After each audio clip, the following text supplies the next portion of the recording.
Salam kasih Kristus untuk Sobat Sang Gembala dimanapun Anda berada. Hari ini saya memberi judul atau tema pada perenungan kita atau sapaan itu, yaitu siapa sesungguhnya yang hilang. Mungkin kita sudah sangat mengenal tentang perumpamaan anak yang hilang yang ada di dalam bacaan Lukas. Di Lukas 15 ayat 11 sampai 32.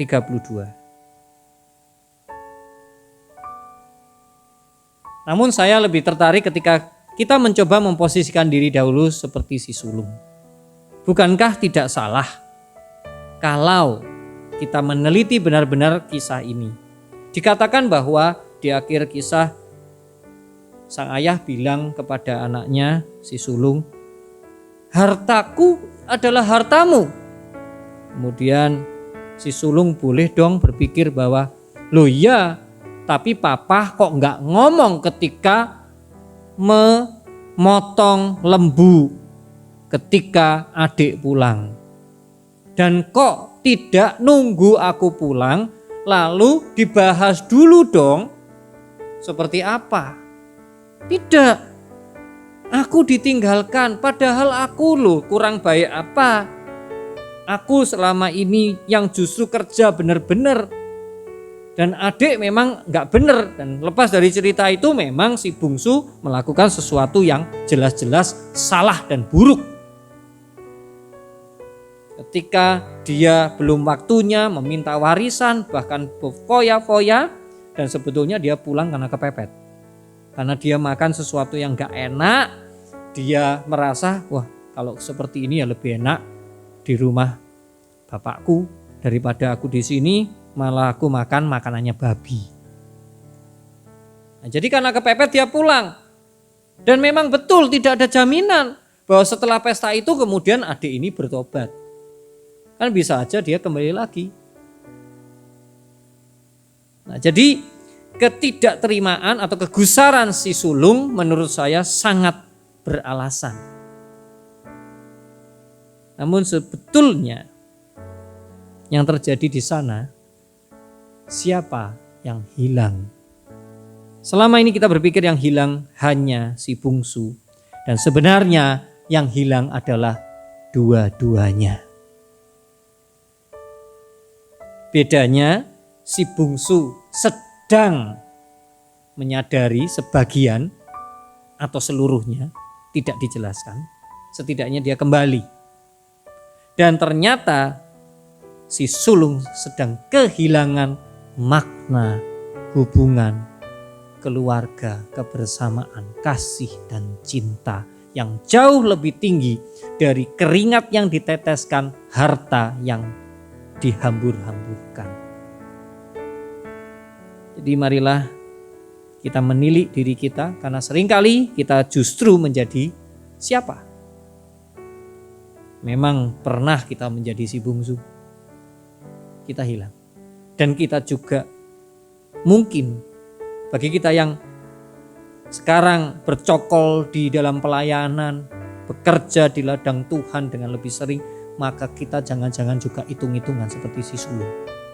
Mari kita berhenti bersikap sebagai anak yang hilang, kehilangan cinta, kehilangan kasih. Demi apa? Demi semua yang kita anggap itu adalah jasa kita. Karena itu kita anggap pekerjaan kita, jerih payah kita. Karena kita mengerjakan pekerjaan Tuhan. Bukan itu. Kalau itu yang terjadi, kita pun sedang terhilang. Dan tentu saya berharap dan Tuhan berharap tidak ada satupun di antara kita yang benar-benar hilang.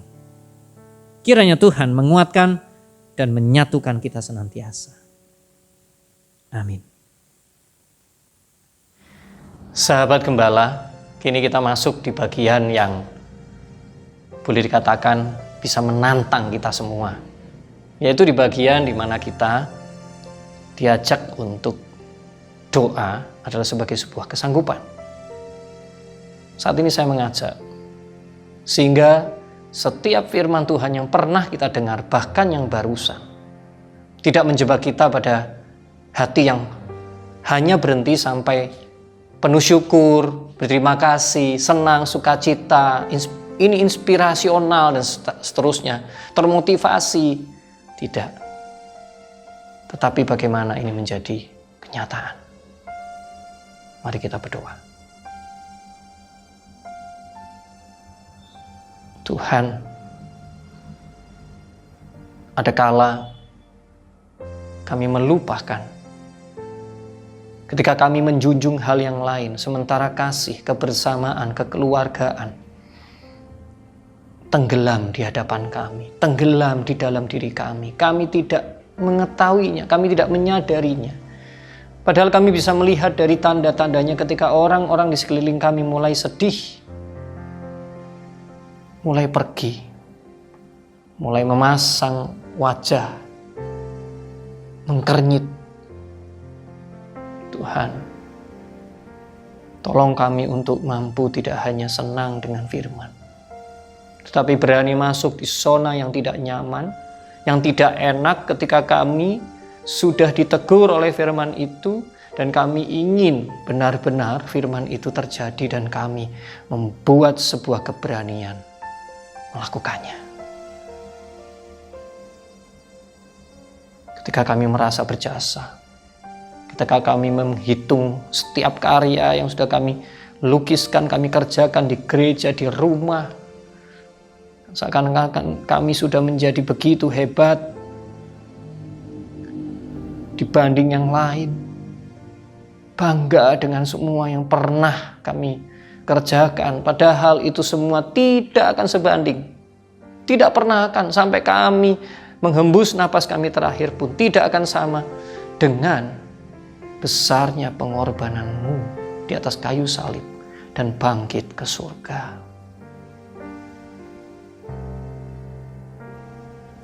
Kini hamba-Mu mengajak semua yang bersama di sini, sahabat gembala, untuk berdoa masing-masing. Naikkanlah kesanggupan-Mu secara pribadi.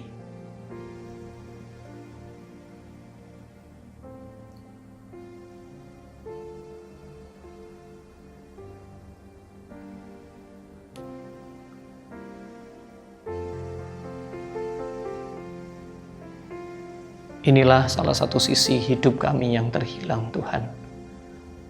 Dapatkan kembali ke hadapan-Mu. Terima kasih ya Yesus. Di dalam kuasa-Mu, di dalam Kristus Sang Juru Selamat kami berdoa. Amin. Saya Pendeta Martin dari GKI Bondowoso, Jawa Timur, mengajak seluruh sahabat gembala, mari kita bersatu padu bersama Kristus, kita berkarya. Tuhan memberkati.